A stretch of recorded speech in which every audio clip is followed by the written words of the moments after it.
Hello, and welcome to the U.S. History Underground. Mr. Zagari and I are coming to you from the newly created high school podcast studio. How are you doing, Zags?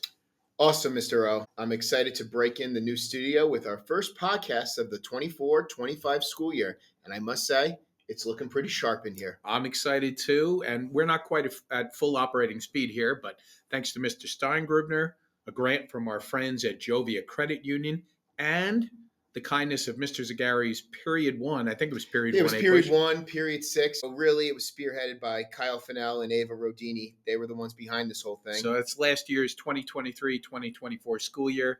Anyway, thanks to all of those kind folks, we have some really nice furniture, some cool banners, and an epic A-Push Underground neon sign that is glowing. They did some great work. You can't see it, but take our word for it. Wow, they did some great work. It's really great to be here, and we're going to have some acoustic tile coming in and a list that's growing a mile long every day, and it's just a great place to record. We wish you could all see it now. I have an idea. Listen to the end of the podcast for a special trivia question to kind of kick off the new school year. We'll have some prizes to give out, but the first correct answer in our comment section will win a special two-part underground prize. Can't wait, Zags. Yes. Well, we don't want all this coolness and swag to go to waste, so let's get this podcast rolling. All right, so today, Mr. O, and I want to look at a comparative document short essay question that you'll find on your Regents exam in June. It's all a perfect chance to highlight the content of two very important documents from the Revolutionary War era, or as our favorite historian, the coolest lady we know, Carol Birkin, would say, the Colonial War for Independence. But whichever term you use, Thomas Paine's Common Sense and the Declaration of Independence, primarily authored by Thomas Jefferson, have long been considered the definitive works of the era. Absolutely, Zags. And documents like these are perfect to highlight the Regents exam short essay question, which is sometimes referred to as the comparative documents question. So let's talk a little bit about what this question looks like. Zags, could you discuss the actual layout of the question and the two significant parts that you'll find there? Right. So what we're going to highlight today is really set one. Okay. So as it pertains to the short essay questions, there's set one and then there's set two. We'll highlight set two later. We're just going to look at set one, which is really called the relationship set. Okay. And it's two parts. What we're going to look at here is there's two bullets that are going to be the task of relationship. What you're really going to be doing is comparing documents together. You're going to look for an internal thread between the documents. So bullet number one is going to be simple, and this is going to be in both set one and set two. You're going to describe the historical context surrounding documents one and document two. So the background, what else is going on in the time period? Exactly. Okay. What that lead up is, the broader scope of history, etc. Good. And the second bullet then, Zags? You're going to identify and explain the relationship. This is the key, the relationship between the events and or ideas found in these documents. So such as the cause and effect, or the similarity, or the difference, or the turning point. And specifically, you are choosing one of these. You don't have to do all of them. You are choosing one. So whichever one you feel shows the clearest relationship within these two documents. We'll talk a little bit about that when we get to our examples of common sense and the Declaration. Mm-hmm. I think that will help that. Well, Zags, now that we've got the baseline for what the format is, let's talk about the content of these actual documents. Could you set us up a little, Zags, for the context for these documents? So we're looking at common sense. We're looking at the Declaration of Independence.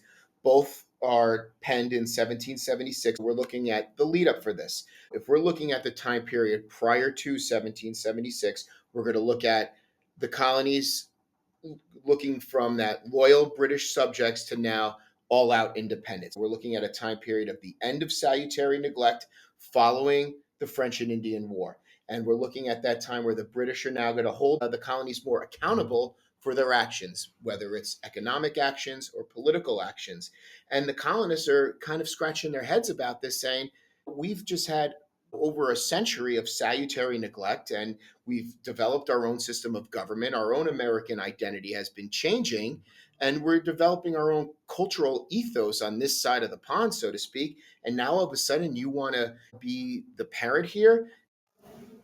well received, which was not well received in the colony. And to be completely honest with you, Mr. O'Hagan, once that proclamation line of 1763 is put in place, the colonies still weren't convinced that the British were actually going to Right. enforce this. The British had been putting mercantilistic policies on the colonies, like those early navigation acts of the 17th century. 1680s. Yeah, Yeah, exactly. 1688, And right. but they were never enforced. Smuggling was running rampant, and nothing was ever enforced.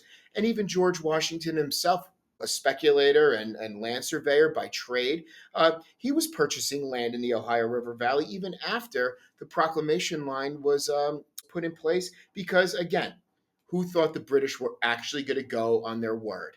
What we're going to see is that the British actually do start enforcing all of their policies. So that's a great example. That proclamation line would be a specific example you could offer. Probably something like the Sugar Act or the Stamp Act, Stamp Act. Intolerable Acts. Any of those would be good specific examples of how this relationship was worsening between the two. Right. So, Mr. O, why don't you tell us a little bit about the Thomas Paine and Common Sense here? Okay, so now that we have the context, let's talk about the documents themselves. So Thomas Paine's Common Sense is the first document in this set. And the reason it's so noteworthy is because it was very, very well received. It was the closest thing you can be to going viral in the Great 1770s. way of putting it. It was read all throughout the colonies. And the reason I think it was so popular was because it was written in very accessible language. It's very plain spoken. It's written for the common man to read and understand. Now, even if the common man wasn't able to read, and that was certainly the case for the vast majority of colonists, it would have been something that in a public setting, in a pub, out in the street, somebody who could read would probably be doing this. Somebody would be reading it in the pub so people could listen to it. So even if they didn't read, people knew some of the language. And this is what I mean by the plain spokenness. Mm-hmm. Now, it's not plain spoken maybe to our 21st century years, but listen to this portion. In England, a king hath little more to do than make war and give away places, which in plain terms is to impoverish the nation and set it together by the ears. A pretty business indeed for a man to be allowed 800,000 sterling a year for and worshipped into the bargain. Of more worth is one honest man to society and in the sight of God than all the crowned ruffians that ever lived. So Paine is really Mm-hmm. taking it to he's taking the king to the woodshed here. He's really talking about how the king is useless. There's no reason we should have a king. And this is all a setup to say this is why it's ready, common sense Sure. that we should be independent. So, Zags, why don't you give us a little insight then to the Declaration? What's similar? What's different between the two? How does it compare to common sense? Well, I think when you're looking at the Declaration of Independence, you're first thinking similarity there. From that patriot viewpoint, they're both clamoring for this independent notion on why the colony should be independent. They're laying it out there. Right. They're both influenced by Enlightenment ideology, the John Locke's, the Rousseau's, Right. on why and how, and that the colonists should be independent, that they can do this, that they are mature enough to do this. Where I see the difference between the two is with the legality of it and the maturity of it. Like you just said, Thomas Paine, Common Sense, that was written for a pub. It was written for the common folk. Whereas the Declaration of Independence, this is more of a legal document. This was written, if you want to bring audience into this was written for the king. This was written for Parliament. This was a more organized document. It was that legal tender, that legal document to say, here's our mission statement as a newly formed nation, and here's why we're going to break away. It's not just ideology, but here's the evidence, so to speak, on why we're doing so. You definitely feel like this one was written for posterity. Yes. That this was a document they expected to be kind of a bellwether, something that people would go back to years later. It's the and- cornerstone. It's and explain why we're doing what we're doing. Whereas Thomas Paine's really is written in real time, and it's an editorial, so to speak. Yeah, the essence of Thomas Paine isn't like people going to read this 1,000 years later. Now, people still are reading Common Sense. Absolutely. And in fact, it was the most widely circulated and published written work, and I think to this day might still be the longest work in continuous publication Mm-hmm. in American history, but very different in its tone. Absolutely. The right? tone, I think the tone really takes it away here, in that just the vocabulary that Jefferson uses compared to what Paine is using in that, and really going back to that intended audience. So, Zags, you gave us clearly a similarity is the relationship Hmm. here, but you also highlighted the difference when you talk about tone and purpose. I think this might actually be a good example, too, where you could highlight these as a turning point, I right? we Because, always say that. I don't mean to interrupt you no, there, go. but like, we always say that we try to steer clear away from turning point because it's, in my opinion, one of the more difficult Yeah, strategies to use. But in this case, both of these documents really reflect the turning point, because once we see here that after the Declaration is signed, there's no going back. right.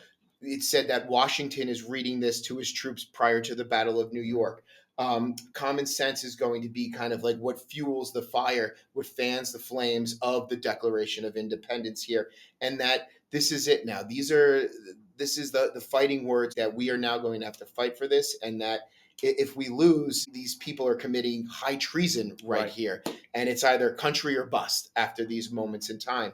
And we see the outcome close to 250 years later. Yeah.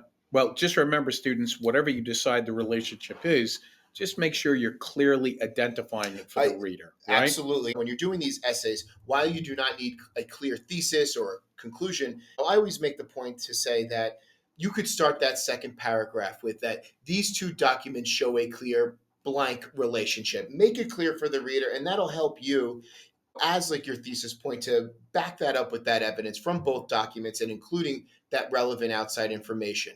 Agreed, 100%. So So, that's, I think, what you want to do. Is there anything else we wanted to do, Zags? well, I think we have that trivia Trivia question, question. right? All I right. mean, You got it? Go ahead. all right. Read it So, out. all right, here we go, folks. So, by the end of his life, Thomas Paine had alienated most of the people around him. Apparently, being argumentative and contentious makes you a good revolutionary, but it doesn't translate to peacetime. Still, his service during the war wasn't forgotten. The state of New York had given him a small farm as a thank you, and that is where Paine was buried in 1809. Question. Here we go. Name the New York town in which he was buried. First correct answer in the comment section wins the prize. Well, that's it for today, folks. Thanks for joining us. Don't forget to check out all the great videos, content spotlight, A Push on the Road segments, and podcasts on this YouTube channel. We'll see you next time. Underground Army dismissed. See you later. Take care.